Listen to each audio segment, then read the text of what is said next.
Hello and welcome to the NBA Outlet presented by OTGBasketball.com. I'm your host, Nick Fay. With me, as always, Kory Waldron, a.k.a. K-Wald Hoops. What's up, Kory? What's up, gang? Finally slept tonight. Last night, I should say. So I'm feeling more than usual energized for this podcast. He's well charged right now, ready to go. Plenty to talk about in the NBA. We're getting close to the playoffs. Obviously, just a quick reminder, you can listen to the NBA Outlet on iTunes, Blog Talk Radio, OTGBasketball.com, Google Play, and like I mentioned before, we are airing on Dash Radio now. But let's get started. We have some bad news to talk about, and it kind of really sucks for Sixers fans. Markelle Fultz makes his return. He's looking pretty good, and then he collides with Joel Embiid. Joel Embiid breaks an orbital fracture in his face, concussion protocol. He's going to be out a few weeks. No set time for his return yet. What are your thoughts on Embiid's injury? That Markelle Fultz shoulder, man, it's been a big issue all year, right? Savage. Between his own issues, and then he comes back and he lays it into Embiid's face. Now, obviously, one of those freak accidents that seems to happen every once in a while in the NBA.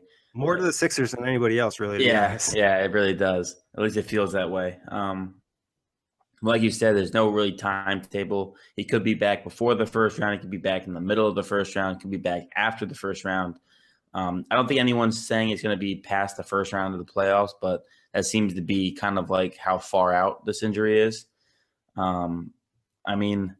It's obviously concerning because if the Sixers play anyone in the first round, because we talk about this every week and then every podcast, with how tight the Eastern Conference is, if they have to play against a team like the Pacers or a team like Cleveland and they don't have Embiid, their chances of winning that series go down tremendously. I mean, obviously Embiid is the best player on that team. Ben Simmons is great, but he has no way the same offensive impact that Embiid has. Embiid obviously is like the fire and soul of that team. He pumps up the crowd all the time in late game situations. If he's out long term and he misses a significant amount of time in the playoffs, the Sixers will unfortunately not be around late in the playoffs. Yeah, and like you mentioned, you really feel for Embiid, obviously dealing with all those injuries early in his career. Last season, not being able to play a full year, and then he gets hit by one of his own teammates on just a crazy play, and it's just crazy that all that kind of happened. We'd seen Embiid take worse falls, get probably hit with worse elbows and things like that, and not have any breaks. So it really does suck for Sixers fan on such an exciting season. But like you said, if he does miss the first round, it's really hard to see them win. But there's been a lot of talk about him possibly coming back maybe midway through the series. What would it be like if, let's say the Sixers are down 0-2, Embiid comes back and they win the next four and win the series? What type of momentum would that give the Sixers? Well, it would definitely give the entire city life. I think that would be like the best case scenario for like the fans' morale. Damn, we're down 0-2 without Embiid. Like they're gonna probably think they're done. And if they were to win that, then it's going to be kind of like when Allen Iverson brought them to the finals in 2001. That city would be on fire. It's possible. I don't think you can rule out a situation like that, Nick, where they possibly are down in the series, even if it's like 2-1 or a smaller deficit, and then Embiid comes back. Anytime you're getting back a superstar from injury, no matter the situation, it's huge. And Embiid with a mask on too, yes. He could be like this. He could be like the savior, the Batman of Philly comes to the rescue. Yeah, and he definitely will have plenty of jokes about that mask because obviously he's probably going to wear one, especially if he wants to get back as soon as possible. But anything else in terms of the Embiid injury that you want to touch on? I really didn't think it was an orbital fracture. It's funny how major certain injuries are, because when for example, when they collided, I obviously thought it was bad. But I didn't think orbital fracture. Yeah, it's definitely an orbital fracture type of injury. It's funny how significant injuries can look off something that doesn't seem that big. Exactly. It just can be one angle, a certain degree or something like that. And I think it maybe just caught Embiid by surprise a little bit to get hit like that. But, we wish him the best. Hopefully he's back for the playoffs because, like we've mentioned, Philly's a team we'd like to see in the postseason, get that experience and maybe possibly make a deep playoff run with the talent they have. But moving on from there, we're going to talk surprising players and disappointing players. Now, we're talking about guys from our own personal perspective. There's plenty of guys that surprised in the NBA this year, but we're going to talk about guys that have personally surprised us. So, Kory, get us started with your first dude. All right, so my first dude is, this is surprising only because of everything that happened in the offseason, but LaMarcus Aldridge. That's my first guy. He's on my list as well. Yeah, 23.1 points per game, 50.8% from the field, 8.3 rebounds. Without Kawhi Leonard, and with how the season ended in terms of LaMarcus Aldridge's relationship with Popovich and the Spurs organization, him saying he wants to be traded, there was really, I guess expectations for this year for Aldridge were probably low because he had already struggled and you really didn't know what you were going to get. And with Aldridge and no Kawhi, the Spurs are currently a 4 seed. Obviously, they've been in the 7th seed. They've been out of the playoffs because of the fluctuation of the West.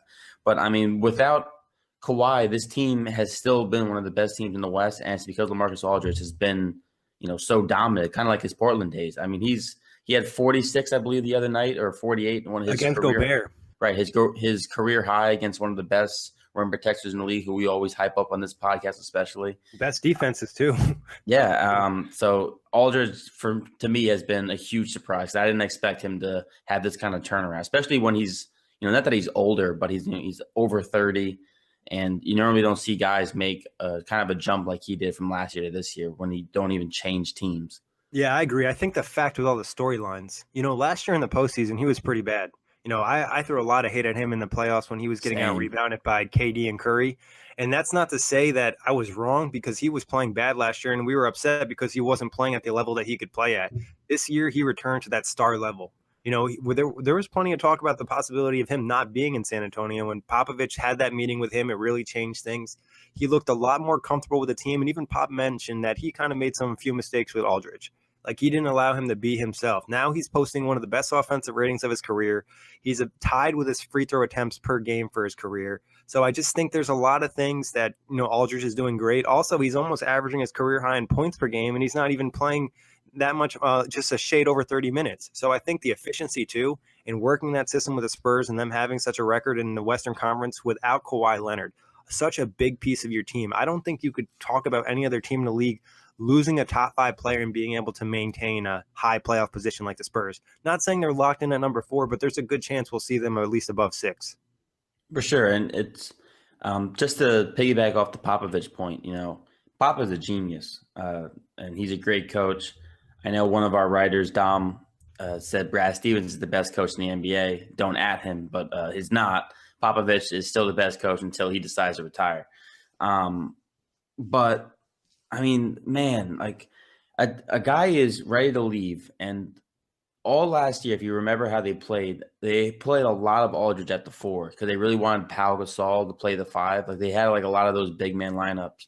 And this year, they've accepted the small ball. And Aldridge at a 5 is, to me, one of the best things because, especially as you know, Nick, floor spacing and everything else is so crucial right now in the NBA. If you have a center like LaMarcus Aldridge, who is still a big body and can grab rebounds, and then his range is pretty much limitless from the mid-range, it just makes him so lethal. Yeah, and even shoots a 3 once in a while. He's not shooting a ton of game, but he's, once in a while he'll go out there and knock down a 3, which always helps the team too. So Aldridge is really impressed, and it's happy to see him get back to the level we expect from him. This is what he did in Portland. It's nice to see him do it in San Antonio. But moving on to another guy, I know Kory will be happy about this pick. It's Victor Oladipo. Okay, so we're 2 for 2. I just want to name we're 2 for 2 so far. Yeah, Oladipo's growth in terms of being a solid starter last year to being a star player and a leader of the Pacers, I think that is just a huge jump. And then we can look at the stats where he has career high in points per game, assists, rebounds, steals, blocks, field goal percentage, 3-point percentage, value over replacement players, win shares, offensive rating, defensive rating, true shooting percentage. Just Oladipo is just taking his game to another level in every aspect of the way. Some of it's come with opportunity and minutes, but it's also come from the hard work he put in this offseason. And it just kind of goes to show you how much an NBA player can really put in work and change their game in one summer. Yeah, it's funny. When he won MVP of the African game over the summer, I made a tweet, and I didn't even mean it. I said, but wow, if Victor Oladipo plays like this, the Pacers could be really good. And he literally played like that all year. Yeah. Obviously, the 3-point percentage has kind of dipped since his really hot start. So he's more back to earth on that area. But the biggest thing about the 3 points to me is, he can be like one of 5 or 1 of 6 from 3. And then in the last 4 minutes when the Pacers are in a close game and they really need a 3, he will take the shot as if he's made 6 for 6. And I'm telling you, I've seen him drain those clutch 3s more times than not when he's having a terrible night shooting. So that's been the biggest thing, just hitting the shots when you need to hit them too. I've said this before. a lot of the times. I think playing Russell Westbrook last year, although the stats may say Westbrook hindered him, I think Oladipo took a lot from Westbrook. I think he learned how to win. I think he learned how to run an offense. I think he learned how to be the man of the team by watching a guy like Westbrook. There's points in the game where Oladipo will catch a rebound and he'll push the tempo and he'll pull up for a mid-range jumper at the top of the free throw line, something that I've watched Westbrook do his entire career. Obviously, Victor Oladipo is crazy athletic. Westbrook is crazy athletic. And I just think Oladipo stole so much of Westbrook's game and really became, obviously Oladipo has his own parts of his game because defensively he is way better than Westbrook ever will be. But he truly has become a more complete player from last year to this year. Yeah, and hands off to him because he's just been great, like you said. And it's not only just the improvement in his game, but like you said, kind of off the court in the leadership type of role, especially taking those clutch shots. It's just like now you think of the Pacers at the moment, you're thinking Victor Oladipo. And, we didn't expect that. And a lot of the people, when we saw the trade, the Paul George trade, it was like, all right, maybe the Pacers got okay guys, but it feels like they could have got a lot better pieces. And now we're looking at it like, oh my God, the Pacers probably might have won this trade. So it's crazy. For sure. And something I don't actually mention this enough. When you watch the Pacers, they're one of the teams that have a really slow start quite often. And Jeremy Johnson, the sideline reporter for the Pacers, he often reports, obviously, on like what happens in the huddle. And a lot of the time when the team is losing, Victor Oladipo is the voice you hear in the huddle. It's not, Miles Turner or Lance Stevens and guys who have been there a little bit longer, Thaddeus Young. It's the new guy, Victor Oladipo. And the message that he always tells the guys is he'll look around the circle and he'll tell everybody, he goes, this is what we do. He goes, this is not a big deal to us. He goes, let's just start playing hard. Let's just start playing Indiana basketball. And that's why the Pacers have, I believe as of right now, they have 9 comeback wins when they're down 15 points or more. And they're second in the NBA in that category. And it's because of guys like just simple things like that. Like the team is struggling or something, and Victor Oladipo will just say like it's not a big deal. Like we just have next possession, and it seems to actually for some reason work. I know obviously like that's just words and it doesn't really mean anything unless you don't react to it. And for some reason the team, when Victor Oladipo has confidence and stuff like that, the rest of the guys just believe in themselves more. Yeah, and it's just stepping up as a leader and kind of setting by example because, like you mentioned, Oladipo does play hard and he plays defense. So it's kind of easy to get behind somebody who plays on both ends of the floor. Who else you got on your list, Kory? I have so another OKC guy, Steven Adams. I like it. I feel like this year he's just obviously Westbrook uses Steven Adams so heavily in those kind of pick and roll situations because Adams is a big body when he's rolling to the basket. Westbrook can just throw up the ball real quick and Adams is there. But, Adams is averaging a career high in points. He's averaging a career high in field goal percentage of 62.8, career high in rebounds of 9.1. And this year especially, I feel like Adams has been such a big safety net for the Thunder. When they've needed a big bucket or when they've needed to get some offense going, they just run a few sets through Adams. And if you listen to any time they have Adams mic'd up, he also is obviously a defensive anchor, kind of like a Tyson Chandler was a few years ago. And I just really like Adams. I think he's perfect for that team. Not a guy with a big ego, not a guy who needs the ball in his hands, a guy who just does whatever it takes to win. And I feel like every year we've seen his game just slightly evolve because he's not a center who has like a crazy amount of talent. Like he doesn't do anything that's like, oh, wow, Steven Adams. But he's one of those guys who will not hurt you on a team. Yeah, I mean, like you said, I think improving every year. His offensive rebounding has really made a jump this year. I think he's on the brink of maybe setting a record. So that's always great. And like you said, the safety net for Westbrook, he's always been one of the most liked teammates probably around the NBA when you're on his team.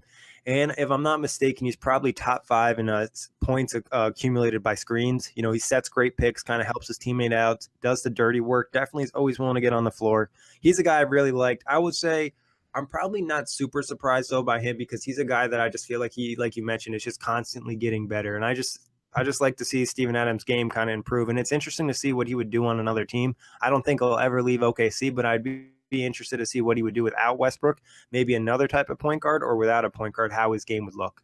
Yeah, I think, I don't know. That's a great point, Nick, of how, in a different system, it's like, how much work. Does Westbrook help him, or does he, what I mean? Does Westbrook help him so much, or is he actually helping Westbrook a lot, being that big dude with great hands and just kind of cleaning up a ton of weird passes and kind of just grabbing and laying it in? You can make an argument because, I don't want to give my next guy, But there's a guy on my list who I think actually if you switched him and Adams, the production and the numbers across the board probably wouldn't change much. I feel like they're just two guys who. Clint Capela? Yes. Yeah. I figured it might be him. But yeah, go with Clint. Tell me why you like Clint surprising this season. Well, I know I mean, he's a guy that you weren't always that high on, but I think he's kind of impressed you a little bit this year. yeah, I mean, my issue with Clint in the past has been he's kind of soft. Mm-hmm. He never used his length, his body. Now he's averaging 14. I mean, his minutes per game have gone up. He's playing 27 minutes this year compared to 23 last year. Last year he barely played. They used him in spurts when they really needed the big. This year they play him because he's good, he's viable. Yeah, he has 14 points per game, 65.3% shooting around the basket, which is all you can ask for from a big like that. He's averaging a career high, pretty much a 2 rebound. Jump. Yeah, I don't know the word. Couldn't find the word. A 2 rebound jump to 10.9 rebounds per game, and he's been huge. Obviously, he is in a great system because he's got James Harden and Chris Paul facilitating for him, so it obviously makes his job a lot easier. But the blocks per game, he's really become a weapon. And before the season, everyone was saying the big three in Houston is Harden, Paul, and Eric Gordon or Trevor Ariza. Well, the big three isn't them. The big three is Harden, Paul, and Capela. Capela, his length and his ability to alter shots. He's obviously not a Rudy Gobert on the defensive end, but length is so crucial in the NBA in the center position. For me, it's the most important thing. Obviously, I had Roy Hibbert on the Pacers for years, and I watched him do the verticality and all that. Length is something that you can't teach. It's something that you are born with. And Clint Capela has crazy length, and his ability to catch oops that are, out of anyone else's reach besides him, his ability to rebound highly. And like I mentioned, him using his strength now as an advantage rather than letting people push him around down low has been huge. I think he's been a huge addition to that Rockets team success. Yeah, the experience he's got from the last few seasons. I think you mentioned him being a little bit soft. I think playing more in the NBA and kind of becoming a man. We talk about this a lot in the Brooklyn Buzz with all the young Nets players. Like some of these guys just need to put on muscle, and Clint Capela put on muscle. And one thing I like that he did is like soon as they made the trade for Chris Paul, he tweeted out that thing more lobs because he knew like what he has to do. He knows his role. He knows how he can be successful, and he's constantly getting better at that role. So I really like Clint. I think he's a free agent this year, so he's probably going to get a nice paycheck. So that's good for him. But let me throw out a big man off my list, and that's Julius Randle. His impact's been felt. Like before this season, there was a lot of question mark, like where does Randle fit in the NBA? Is he a starter type player? Is he, a big time rotation guy? This year, he's kind of set the tone, just being dominant, being physical, and something you don't necessarily see with a lot of bigs in the NBA. He kind of is just willing to bully guys down low, and it's been really impressive to see Randle take his game, especially when the things in LA were kind of all pointed against him, like, oh, the Lakers are trying to trade him this year. There was points in the season where he wasn't seeing minutes to guys who were definitely playing way worse than him, and he's kind of bounced back from that and really had a solid season, and he's another guy I'll probably get paid pretty well this summer. Yeah, the first half of this season, he was the odd man out. It was Kyle Kuzma exploded on the scene. It was like, oh, well, we got Larry Nance and Kuzma, Julius Randle, you're the odd man out, which I always felt strange because I always would. I mean, obviously, I think the smart man would take Randle over Larry Nance Jr. Just because his game is so much more diverse than Larry Nance Jr. But like you mentioned, yeah, he's been killing it. He got the opportunity to play some small ball 5. And he's shown that he can play the small ball 5. He's athletic. He can bring the ball up the court. His scoring this past 2 months has been, I think, better than most Laker fans expected. Yeah. So I definitely agree that he's had a tremendous, especially the second half of the year, he's been tremendous. And now he's kind of forced Magic Johnson's hand to say, are you really going to let me walk out of that door? Like you're going to risk losing me to try and get Paul George or LeBron James, who probably will not be going to LA. Like, I don't know. I think Magic Johnson's going to have to re-sign Julius Randle. I don't think you can let that kid walk. And the thing with Randle too is the fact that he might have been a late bloomer in a sense when his rookie season. I think he broke his ankle or broke his leg in the first game of the season. So that always hinders you and kind of sets you back. So now he's seeing this and it's like, all right, maybe this kid can improve more. So Randle's definitely a guy that's impressed me this year. Who else you got, Kory? I have Tobias Harris. I had to pick Tobias Harris. 18.6 points per game, 46% from the field, 41.5% from 3-point, 5.4 rebounds. He's been just so like low key good. Obviously, it's the same thing with Oladipo. Tobias Harris and Oladipo were outcast from the Orlando Magic, who will continue to be a confusion that no one will ever be able to solve, or a puzzle no one will be able to solve. Hire me. No, just kidding. Yeah, he's been great though. Tobias Harris has really shown that he's a small forward in this league, or a small ball power forward. He played great with Detroit. I think Detroit actually ended up losing that trade for Blake Griffin so far. Blake Griffin, obviously, as we know now, has a bone bruise. He might not even play the rest of the season. But the Clippers, if they can somehow get out of Gallinari's contract and they can keep Tobias Harris to go along with Lou Williams and DeAndre Jordan, they start building around those guys, they could be one of those really solid teams. There's no superstar, but they just play really good basketball. Yeah, I mean, the trick for them would be getting out of that Gallo deal and kind of having a whole bunch of solid players, something similar to like we saw with the Detroit Pistons team back in the day winning championships where no one was really great, but maybe they could add that one other like all-star type player. I mean, I agree. I like Tobias Harris. He's from Long Island. He's put up some good numbers. I was always hoping he would end up in Brooklyn, but it's nice to see him kind of have success in LA and getting a little bit more spotlight. Like Detroit just wasn't getting that much talk, even though he was having a great season. People were like, oh, it's the Pistons. But now he's on the Clippers and people are like, oh, wow, he's actually having a good season. So great. Tobias probably just missed my list. He's honorable mention for me. Yeah, it's crazy how going from Detroit, believe it or not, to LA can make you more noticeable. Who would have thought? But I'm going to give you two guys that I think are like low-key surprises that people probably don't know about or don't talk about. And first off, I'm going to shout out one of my Nets guys, and it's not Spencer Dinwiddie, it's Joe Harris. Joe Harris probably went from no-name NBA player. I believe he was in some picture that was a meme. It's like, oh, you can't name these Nets players. And Joe Harris was one of those guys. Now you look at him, he's a great role player. He's improved this year, career highs in points per games, rebounds. Field goal percentage, he's almost shooting 50%, 48.6. Three-point percentage, 41.5, top 20 in the league. And if you look at his true shooting percentage, he's 14th in the league, 62.9. He's been great driving. I believe he's, for non-guard players, he's top 5. He was right behind LeBron James earlier this week. Zach Lowe just mentioned him in his piece. He's going to be a great role player that gets some money this season. He's just somebody you love to have off the bench, and he went from being essentially nothing, cut by traded to Orlando from Cleveland to open a roster space. The Magic cut him. The Nets signed him. No one really cared about him. He's really turned himself into a nice player. Yeah, he's been a nice surprise. I know the obviously you're the Nets guy. The few times I've watched the Nets, the few times I've seen some videos you've posted with Joe Harris in it, he's been a stud. I know Jack Manuel, our guy, our Australian man, is a big Joe Harris guy too, and he was pushing for Joe Harris to be in the three-point competition earlier this season, and he made a good case. I mean, Joe Harris was really, really solid. Obviously, he had that career night against the Cavs recently, where he went toe-to-toe with LeBron James. Yes, Joe Harris went toe-to-toe with LeBron James in an NBA game in 2018. Even caught him with a few pump fakes, too. Yeah, that happened. That was something that LeBron James has never seen in 15 years. No, but he's been solid, dude. He really has been a low-key, surprising player, especially for the Nets, who are trying to find some core pieces moving forward. Yeah, and he's probably going to earn himself a nice contract this summer. I mean, I hope the Nets are able to re-sign him, but somebody might throw some money at him because he's just the type of role player you want around. High three-point shooting percentage, can drive to the rim, doesn't do too much. He's also improved a lot as a passer in the pick and roll, not in a high-volume sense, but just making the right plays. Defensively, like I mentioned on the Buzz, like he's never going to be an elite lockdown defender, but he's somebody who puts in a lot of effort defensively, and he's underrated in terms of toughness. He's a strong dude. Kenny Atkinson compares him to a football player sometimes.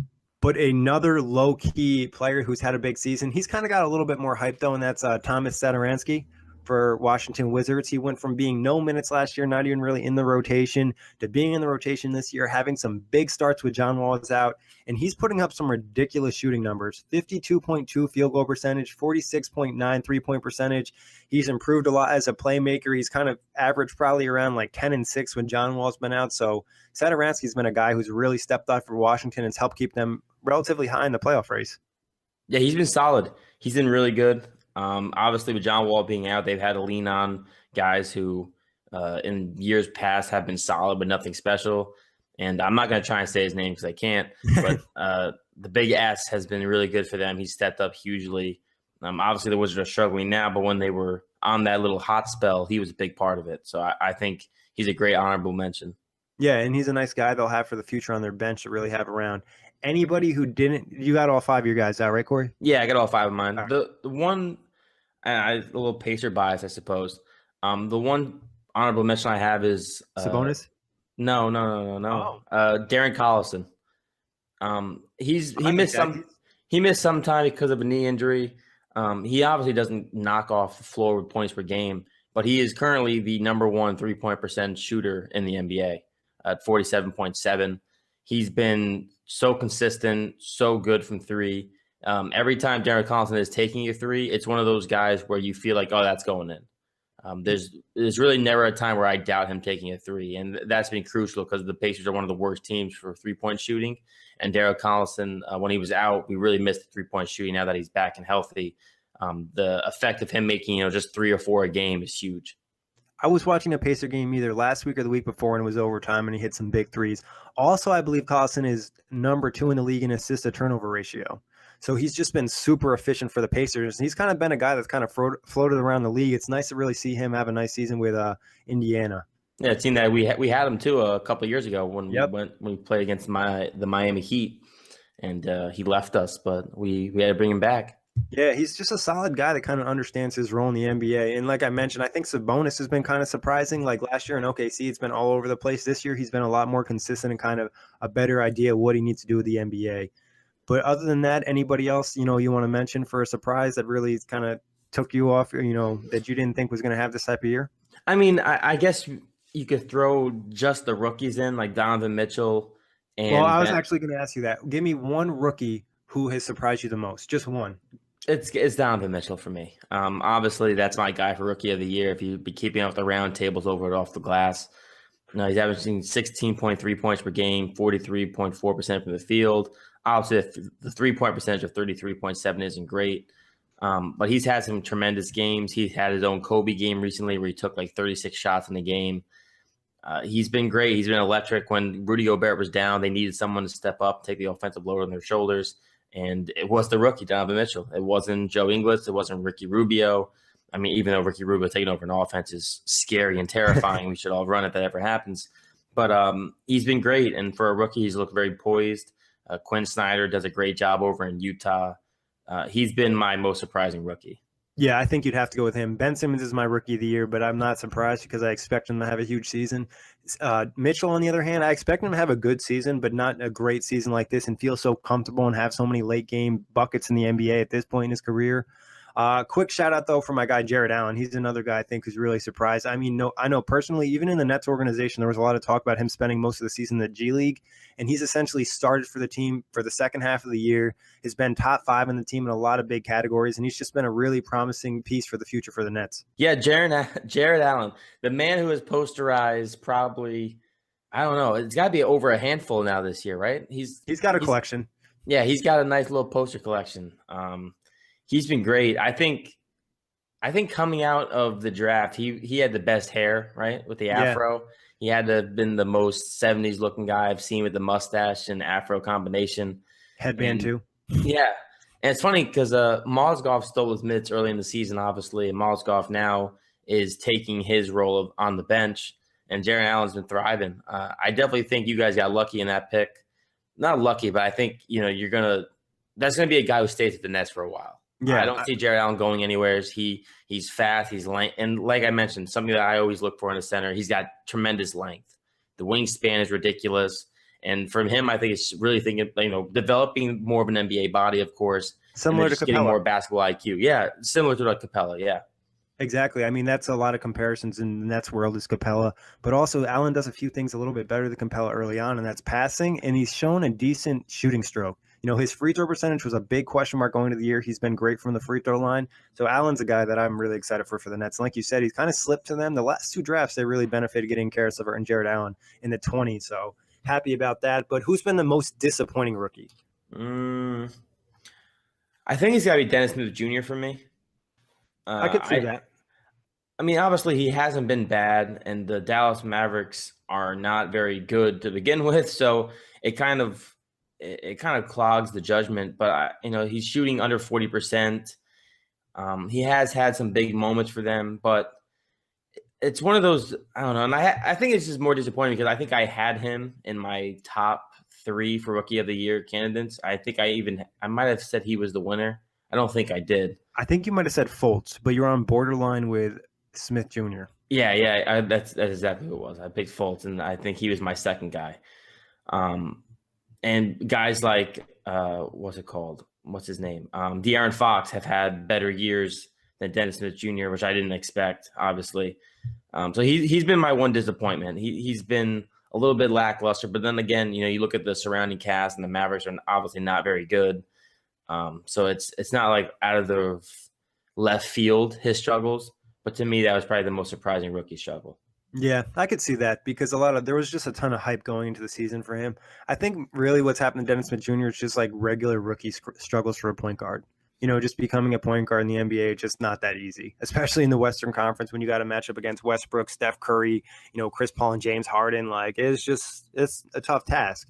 So I think he'll bounce back probably in, future seasons. For me, I think Jonathan Isaac, he's a guy I think, Orlando was hoping to really have a big season. Obviously injuries have hindered him, but offensively, he's really shown nothing. Defensively, though, he's really added some nice things to his game and shown that impact that he can have. But there was crazy talk about him having like a KD-like game, and offensively, you just see nothing of that in his rookie season. Some of that was Orlando, like we mentioned, they just struggle with developing players, and his role probably has been great this season, but I would have liked to see more from Isaac. Yeah, I mean the first injury kind of hindered him, and you would think, since the Orlando Magic are so bad that when he came back, he would just get a boatload of a boatload of minutes, and it really hasn't panned out like that. So yeah. I can agree with that. I know. I would like, especially at this point in the season, they're trying to tank anyways. Like, play the kid mad minutes and just see what he can do. Give him some touches in ways that you don't even think he can necessarily score. Like, I remember it was like a season or two ago when the Nets were like already had 20 losses. They didn't have their pick. Nothing really mattered. They were just kind of trying guys in roles that they weren't comfortable with just to see if they could do it. And I think that's something you could do with a young player to help him like grow moving forward. But I think too, Jonathan Isaac's more of a defensive-minded guy. And Frank Vogel, obviously, is a defensive-minded coach. So I think it would have been, I don't know, maybe Vogel knew he was going to possibly fire at the end of this season. He didn't really care. Mm-hmm. But you would think he would have him more out there to try and see if this guy could be a defensive stopper for him long-term. Yeah, the defensive potential is definitely there. I think that's one thing I'd say positive about his game this year. But disappointing players in the NBA overall this season. Who's like just been guys that's like, bro, come on. I mean, one of them for me is the Carmelo Anthony. I don't know how I didn't have him on my list. I don't know why, but I guess I just wasn't that disappointed. Yeah, you expected it, right? It was like a half thing with Carmelo. Like, I was either thinking Carmelo was like, all right, he's going to come to OKC, change his shit, play like Olympic Melo. And he's changed his game somewhat, but it just really hasn't been the case. And it's not really like a ton of shot at Melo. It's just like changing your game and that dramatic of a role, being the guy to being the third option's hard. But I definitely could see him having a spot in a disappointing team. Yeah, I mean, 40.6% from the field. Obviously, the three-point percentage at 36.3 isn't bad. But 16.3 points per game, 5.8 rebounds, only 1.3 assists. That's nuts. Yeah, just nothing bounces off the page. And you would think, when you're playing with a bunch of superstars in Westbrook and Paul George, you still have Steven Adams, who is an easy bucket to at least some degree. You think Melo could throw him like at least one or two passes for an assist. So it's disappointing. Melo's had some questionable decisions. Obviously, we know Melo possessions. Melo can dribble the ball for 20 seconds and then take a long-range contested two and be completely content with his life. I really bought in on the hoodie Melo thing. I really bought in on him being okay with a third role and really exceeding as that kind of like catch and shoot guy. And I think Melo is just too much still Melo. He still, I don't think he truly believes that he's a third option still. I think he believes that he can still be a second option on a team. Maybe not a first option, but I think he still thinks he can be a second option. So for me, he's been one of my biggest disappointments. Yeah, and I think the decision-making has been the real issue with him. Like, the stats and whatever, adjusting to the role, shooting in different ways, it could hurt. But some of the, the bad shots he's taken and the lack of ability to kind of improve as a playmaker. You mentioned Hoodie Melo, and like in my head, all I'm thinking about is Hoodie Melo just working on scoring, and I didn't see much playmaking. I think it's that area that he should have worked on. Obviously, he didn't know he was going to OKC all summer. but like improving as a playmaker and a pick and roll player, even if he stayed with New York playing with Porzingis, I think one thing like Melo could do is if he wanted to work in the pick and roll a little bit, like I don't think his passing's terrible. Something that we've seen like a guy like Joe Johnson do, D'Angelo Russell's been doing this a lot with smaller guards, is you get like a smaller defender and you put them on your back hip. And then you kind of run that pick and roll. And Melo's been a guy who's done a great job putting guys on their hip and using his body. I like to see him doing that more in a passing aspect too and setting up his teammates and not be as worried about Melo. You know what I mean? Like, yo, Melo, if you score 8 points and you have 10 rebounds and you have 5 assists, that's a good game, bro. Like, we don't need 24 points and 4 rebounds and 1 assist. Like, they need help on the team in different ways, and just kind of being more versatile and attacking a defense in different ways is going to help OKC way more than if you just are pulling up for stupid mid-range twos. Yeah, I agree. The evolution of Melo's game is what could truly have helped. And actually, I think I played 2K the other night with my roommates, and I was the Thunder, and Mooney was the Houston Rockets. And I played Melo on the bench. I didn't start Melo.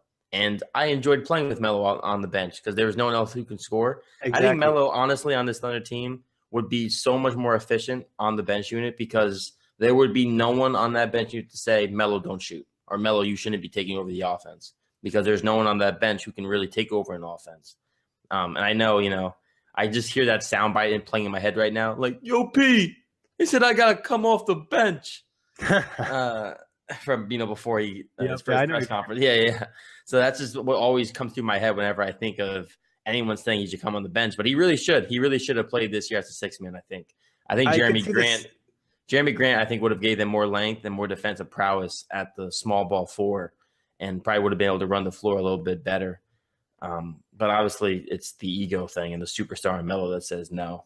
Yeah, it would have been the perfect thing if Patrick Patterson was playing to a higher level to what we expected him. And, previously we saw at Toronto at points where he could space the floor, because that'd be my only issue with Grant is his like floor spacing. But like you said, defensively, they'd have the potential to be, super elite. But Melo obviously wouldn't buy into that 6-man role. But I agree. I think that's an area where he could really strive, because he could just have the ball a lot and he could attack lesser defenders, because he's not at the point where his career where he can really attack anybody in the NBA like he could on the Knicks. So he kind of needs to adjust to that. A guy that's disappointed me has been Nerlens Noel. Noel going to the season, we kind of expected great things. He had a nice little final stretch with Dallas last year after the trade. And we really don't know fully what's going on, but he really just pissed somebody off, probably like Rick Carlisle, and he just hasn't seen minutes this season, 29 games. He's obviously going to be a free agent this year, and the talk about money is really unknown, because it's like, do you want to risk with a guy like this? So Noel's been a guy that's really disappointed me. Yeah, I actually kind of forget he's in the NBA right now. Yeah, it's easy to forget, and he's a very talented player. Well, he has the potential to be a very talented player. I don't know if he is a very talented player.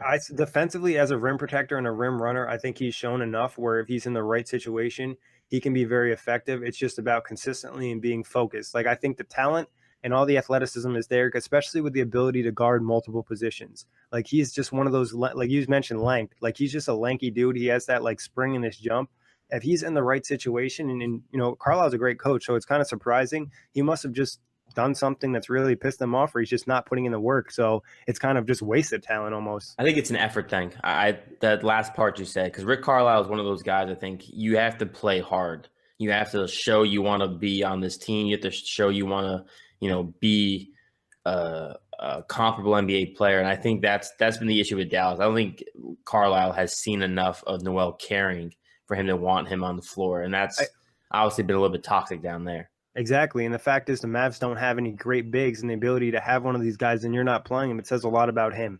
It's not like about his talent. It's just about his, like you said, his kind of his off-court mentality and his work ethic. See what happens this summer if he kind of reacts to that. But I'm going to make a wild prediction that the next guy is on both of our lists, and that's Andrew Wiggins. No, he's not. Wow. I'm not going to lie. Out of the 5 people I have, only one of them is a starter. Okay. So I picked Wiggins for multiple reasons. I think we could all figure it out. His lack of improvement in his game, his lack of defensive ability with elite athleticism and length and wingspan, and then just like the lack of hustle plays. And then it really turned me off when he started complaining, about being the third option and stuff when he's not stepping up. Like, yo, you're shooting under 70% from the free throw line, and your 3-point percentage isn't even over 33%. Like, you need to step up in multiple aspects if you want to get more touches and you want to be that guy. I can't stand guys who complain about things that they're not even improving in other aspects of their game. If he was shooting like 90% from the free throw line, getting to the line, working super hard and playing great defense and was complaining about wanting more shots, that's fine. But improve other aspects of your game before you complain about not getting the ball enough. Yeah, I agree. I think it's one of those situations where Wiggins had obviously all that hype coming out of college. He was labeled the next LeBron James, if you recall. Yeah, he had a lot of hype. Yeah, and when I think to the degree that, I mean, obviously Wiggins is a very good basketball player, and in no way is he not a top 50 player in this league, and that is even me saying. Actually, it might be close. I think talent-wise, he is like one of the guys you are one of the most talented guys, like top 50. But I don't know. You could make an argument because his lack of basketball IQ at times, and I think like the complaints about his recent things, and he's never really done great things on a good team.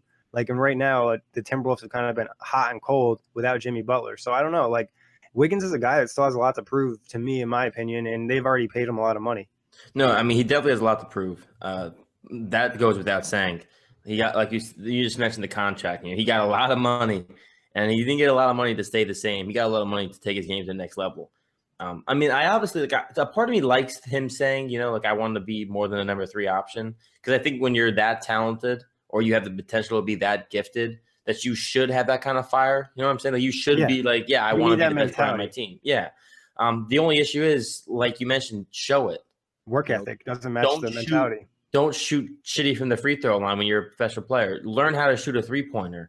On defense, I mean, obviously, it's really hard for me to gauge Wiggins defensively, because Karl-Anthony Towns is like the same thing defensively. They're both not very good. And then this year, especially, like, I don't know if they're bad because of all the minutes they play. Like, I don't know if they're just bad defenders. Like, it's really hard for me to gauge them on the defensive end of the ball because they have to play so many minutes. But offensively, you can make a clear argument that Wiggins can do a lot more to make his game more efficient. That man takes way too many mid-range jumpers in this current day of NBA. Yeah, way too many. There's no need for you to take 5 to 6 pull-up jumpers in a game. Yeah, honestly, that would just drive me nuts. But who do you got on your list, Kory? Who's next? I only said Melo so far, right? Yep. Okay. The next one for me is Norman Powell. Oh, I like that one. He was a guy if I had to make a guess, I would say he was at least one of our breakout players for the Raptors this season, and it just hasn't been. We haven't seen that. Precisely. I believe he was mine, actually, or one of mine. He's shooting 40.4% from the field, a god-awful 29.7% from 3. He plays just 15 minutes per game. Obviously, the Raptors are the best team in the East, and they've been fantastic. Norman Powell really hasn't been a huge part of that success, though. It's weird, too, because the bench has been a big part of their success, and Powell hasn't been one of the guys, and he's shown some nice moments in the playoffs, even in the past. Yeah, he kind of reminded everyone of DeRozan, but I mean, obviously they look similar. But he was very tenacious defender. He had glimpses of being able to throw down the hammer and possibly stretch out to the 3-point shot. And he's been the most disappointing bench player on this team, and a guy who I actually thought when they lost DeMarre Carroll was going to step up and take that starting 3 role. I thought he was going to end up being huge. And obviously, OJ Anunoby has been fantastic. I think I said his name right. I was close. Yeah, it's close. It was better than last time. So yeah. Improvement. That's all we're looking for. So Norman Powell for me is the one guy I expected to take his game to another level, and he's kind of remained stagnant. So for me, that's been a little bit of a disappointment. I agree. I think he's a guy that, you expect to take a jump low key, like he's had some nice seasons. I think that's a nice find, Kory. For me, I'm sticking to the big names. It's funny because, like, for the surprises, I kind of went with more of some of the bench lower name guys, and now you're doing it for the disappointments. For me, disappointment, another guy is going to be Isaiah Thomas. And, all right, we got him both. I had to put him on the list. Yeah, and like part of it is not just the fact he's been injured and not playing as well. It's kind of been the attitude thing and the lack of adjustment of a new role in a sense. Like, if your hip's not feeling as good, you need to not take as many shots and kind of not do as many inefficient things as you were doing in the past. And I think defensively, he's been even more exposed not being in Boston. Some of it's probably the hip, but like I said, physical limitation. So I feel like people probably think I hate Isaiah Thomas, but I don't hate him. I just am pointing out the flaws in his game. I think you and me, especially, we've been extremely critical of Isaiah Thomas on this podcast. I was critical of him last year, too. Even when people were saying he's MVP, I didn't even have him a top 5 point guard because I still just can't get over the fact if you have somebody at like him on your team, you have to like protect him. You know what I mean? Like they're lucky they got past Washington because like they were just being so stagnant. Kelly Oubre Jr. struggled at times. They're able to kind of hide IT in the corner, and like Porter wasn't as aggressive last year. That's the only reason they got past Washington. Like if he had to guard John Wall or Bradley Beal for 20 minutes a game, they would have just cooked him. Yeah, no, you make the great point. He's a tremendous offensive talent, but on the defensive end, it really takes away a lot of that offense. The only reason he's so good the only reason he was so good last year offensively is because he probably give up 20 points per game on the defensive end, but at least he would score 31. So he was like offsetting how bad he was on defense, if that makes sense. And he had an outlier in terms of shooting percentage because his shot selection isn't necessarily great, and he just was on fire last season. Yeah, the shot selection and his ability to get to the rim and draw fouls last year. Yeah. I think that was something you could notice. You could at least I noticed this year watching him. Lack of explosion and lack of wanting to drive to the basket and get hit. He didn't want to take contact this year. Last year I remember watching him time and time again, drive into the basket and hear the little guy. Like he was ferocious in his ability to get to the rim. And this year, I've seen him drive less times than I can count, to be honest with you. Less than 10 times I've seen him drive like hard, unless he had a wide open hoop. He was really not as aggressive. And now that we know that, obviously had to have hip surgery, it goes to show that he wasn't ever 100% this year. Yeah, and he didn't want to land on that hip most likely because that's a no-joke type of injury like we've mentioned from the start. So, and like hopefully Isaiah Thomas can get healthy and he can go back and kind of understanding his role in the NBA and being a sixth man because I don't see starter, but he does see starter and maybe it'll happen for him. Who else you got? So my next guy is Tim Frazier. Another guy who I think I was extremely high on this offseason. He played with the Pelicans last year, and he put up good numbers with it. Yeah, he 17.1 points per game last year with the Pelicans. He had a couple double-doubles. I know he had one triple-double.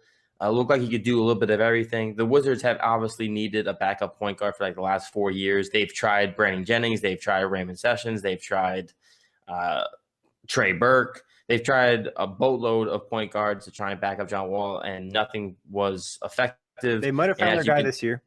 Yeah, they hoped to find their guy this year. And as you can tell from where this is going, they didn't. Obviously, Tim Frazier has played in 54 games this year, 11 games started. He's averaging 3.1 points per game, career low. Oh, no, I'm sorry. He had a career low in 2015, 2016. One of his career lows, he's shooting 39.8% from the field, 29.6% from three, and he's averaging just 3.4 assists per game. He's only playing 14.6 minutes per game as well. A guy who the Wizards obviously could have, really used since John Wall has been out, has not earned any more minutes and has been, for lack of a better word, terrible. Yeah, he's definitely been a disappointment. I think the only positive Wizards fans could be like, all right, Frazier's been so bad. Satoransky's had to step up, and he's really improved as that playmaker type guy. But Frazier's been a guy you thought he would at least I know some of the numbers were inflated from New Orleans just being so many injuries, and they lost a good amount of games last year. So it wasn't like we expected him to be amazing, but at least solid. And I think he has definitely not even been solid for them. So that's been a disappointment for the Wiz. There's definitely been some. I just want to say there's definitely been some benefits to him being really bad, like you mentioned. But at the same time, you wish that he could have been better, as everyone else has also been better. Because the Wizards bench unit, if they were a complete unit with Frazier also playing really well, then this team may have not have lost as much recently with John Wall being gone.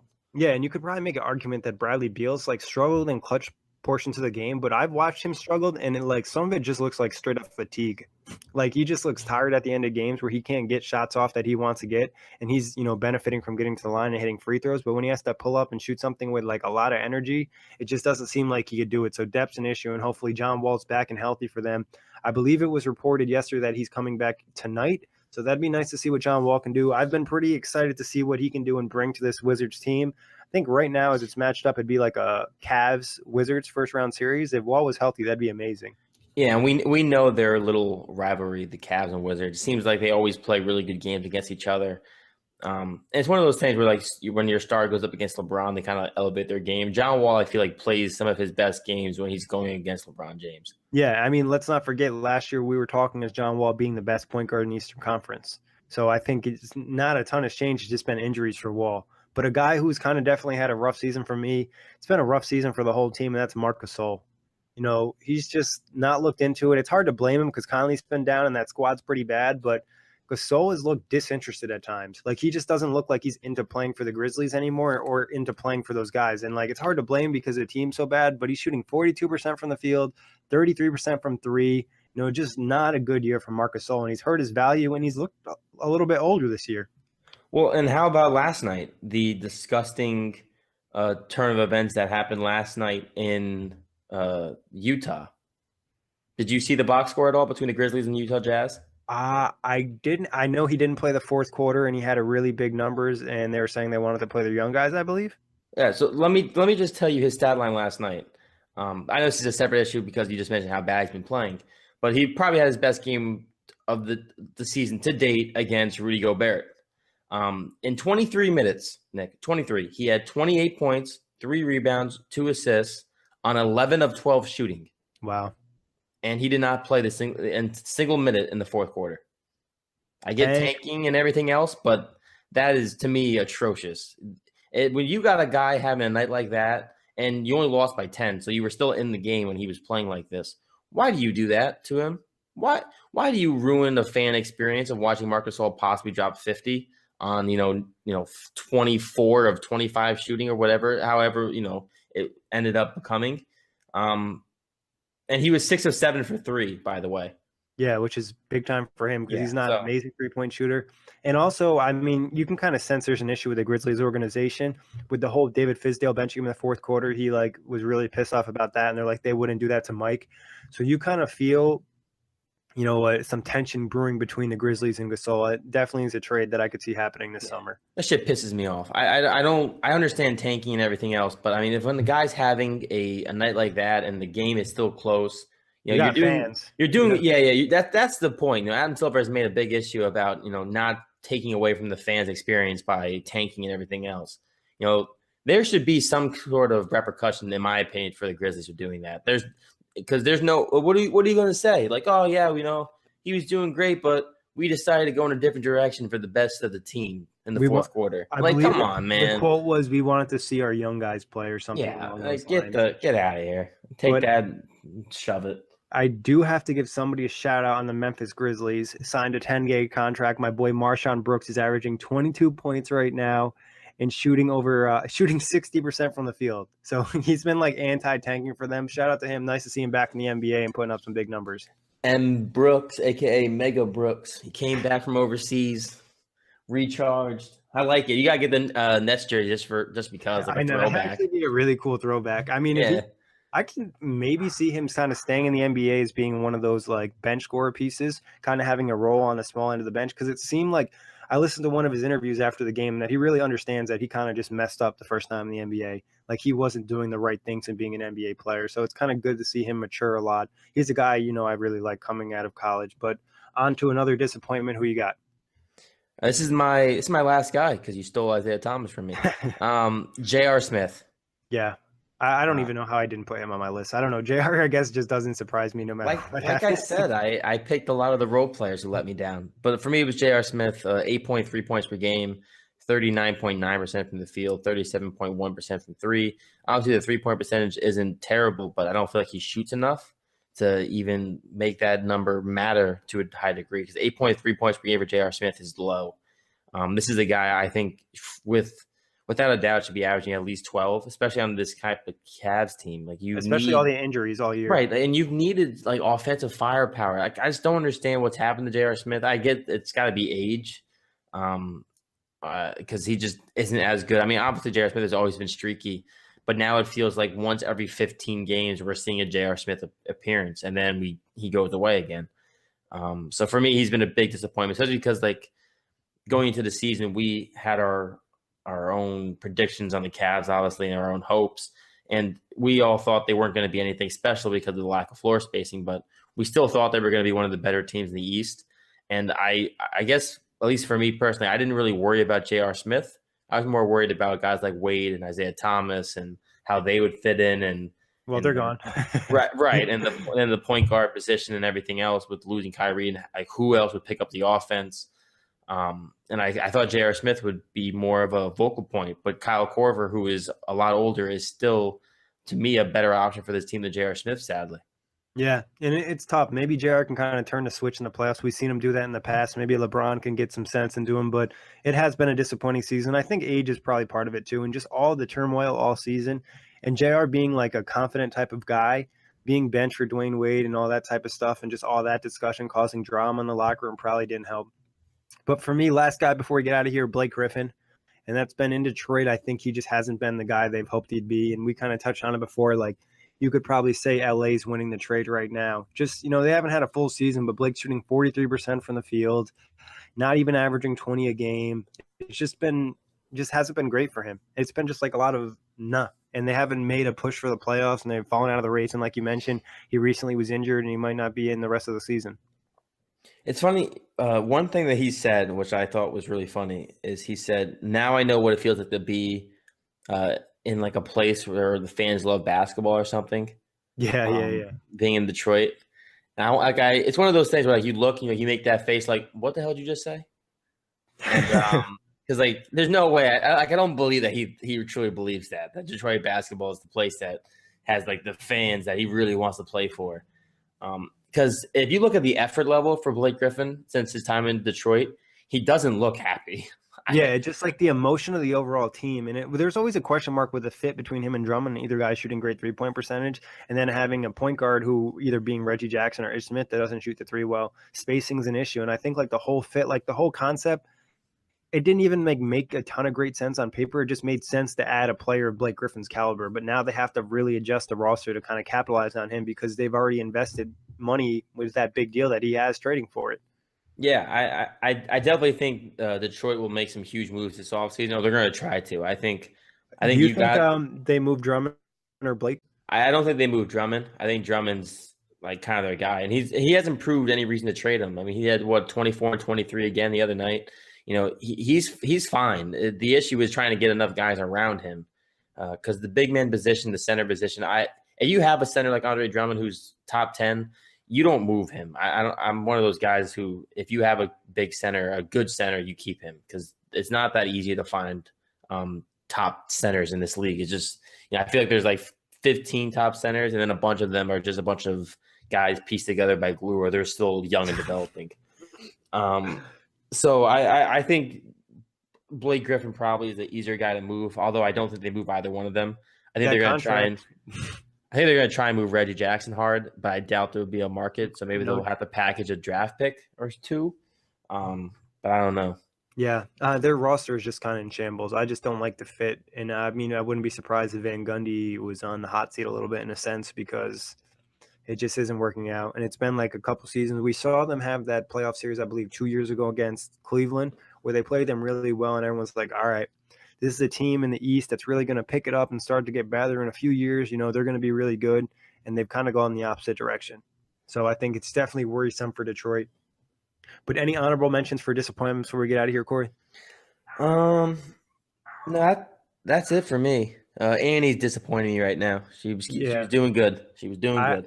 I want to say I'm just not sure who she's really that disappointed in. I'll just have to ask her afterwards. But that wraps it up for today. Thank you, everybody, for listening. As always, Kory, thank you for hopping on. You can check the outlet on iTunes, Blog Talk Radio, OTGBasketball.com, Google Play, and like I mentioned, now airing on Dash Radio. Peace.